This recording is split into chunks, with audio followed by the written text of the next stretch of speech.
Hi, this is Gabe from fluentforever.com. In this video, we're going to talk about the French vowels. Now, French vowels can be a bit tricky. There are a lot of them.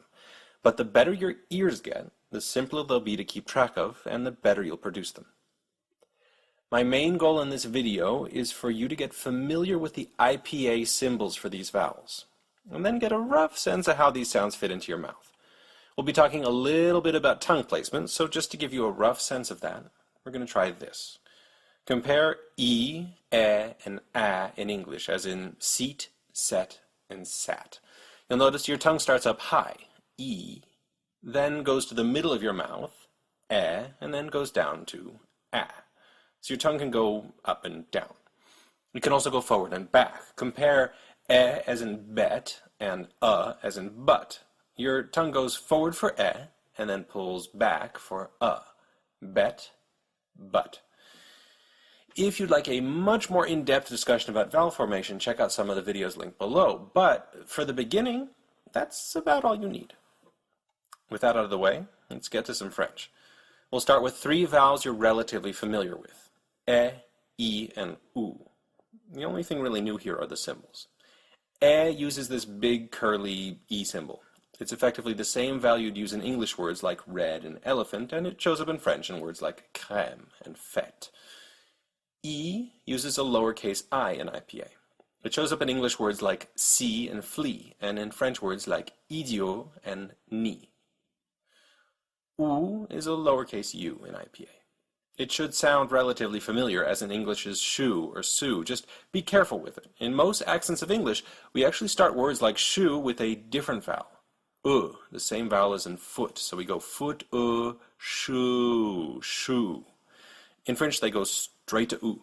So instead of shoe, they have chou, and instead of sue, they have sou. So, moving on. Let's look at A, E, and O. A used to be a lot more complicated. Once upon a time, you needed to keep track of the difference between A and A. Bat and bat, which I can barely hear and really barely pronounce. Thankfully, that distinction has vanished from the standard Parisian dialect of French, which makes our job a lot easier. You have bat and bat, they're the same. A as in chat is pretty close to our A as in dog or father. The French variant A is a little more forward in the mouth than the American A, so your tongue is a little more towards the front of your mouth, about halfway towards the American A. So you have shot, chat, and chat. Now A. A is halfway between and E. You remember how E was high up in the mouth and was in the middle of your mouth? Well, A is right in between those two. O, as in so, sounds a lot like the American English O as in so. The biggest difference is that the American English variant is actually two vowels. You start at O and then you end at U, so you go so.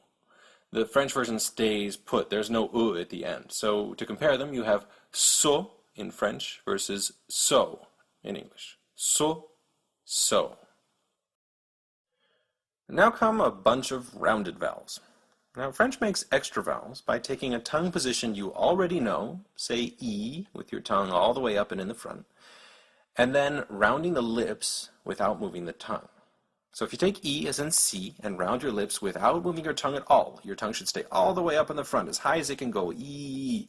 Then you get E, U, as in su. So that's E, U, E, U. The only thing I'm doing is rounding my lips. If you start with, let's say, instead, where your tongue is all the way in the front, but now in the center of your mouth position, and then you round your lips, you get as in You can do this also with the American vowel as in but. You should keep your tongue still in the back center of your mouth, and then round your lips, orbite. So to compare them directly, English has but, and French has but. But, but. There's a fourth rounded vowel, that's as in que, which is based on the tongue position of French's e. Your tongue should be way up in the front, fairly high up, e, and then you round your lips, e, f, que.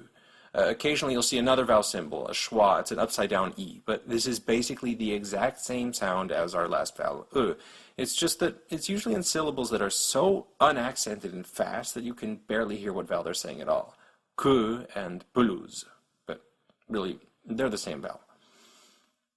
Last but not least, we have 3 nasal vowels in French. These are vowels that allow air to escape through the nose at the same time as through your mouth. Now, English has these too. English actually uses nasal vowels right before we say any words that end in N or M. And if you listen carefully, you can hear them. It's the difference between a as in cat and a as in can't. You can tell that the air is coming out of your nose because of what happens when you pinch your nose. I'll do that now. You could say cat just fine, but can't sounds kind of funny. The only special thing about French is that they say the nasal vowel, but they don't actually say the N's or the M's afterwards. It'd be as if we said can't instead of can't. French's 3 nasal vowels are en, which basically has the tongue position of en, en. You'll see this in words like ange and vent. They have un, which has the tongue position of un. This vowel shows up in words like insecte and parfum. And last, on, which has the tongue position of o. On. You'll see this in words like montre and non. And that, thankfully, is it.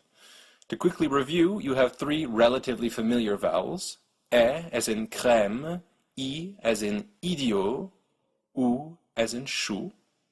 You have 3 vowels that are slight modifications of vowels you know, a as in chat, e as in évier, and o as in seau. You have 4 rounded vowels where your lips go into a circle. That's u as in su, e as in œil, o as in botte, and e as in que, which has the same sound as the schwa, that upside down E, as in pelouse. And you have 3 nasal vowels. En as in ange, un as in insecte, and on as in montre. And that's it for all the sounds of French. Next up, a small handful of spelling rules. See you then.